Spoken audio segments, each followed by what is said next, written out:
completely heartbroken yesterday to find this beautiful nuthatch on the floor by the conservatory window, doorway, which I cleaned them yesterday.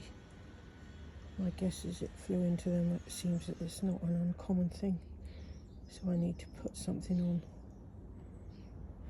on the doors. So beautiful, look at it. Heartbreaking. I don't know, as long as it wasn't a mum or dad feeding babies.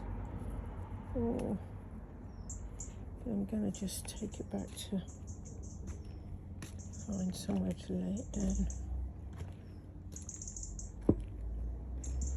I can see why, you know, people get creatures taxidermied. Just so heartbreaking. I'm just going to put it in amongst some plants, I think. Let nature take its course.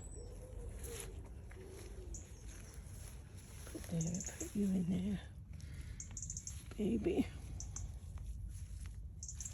Yeah, sorry for having a bloody house in the way.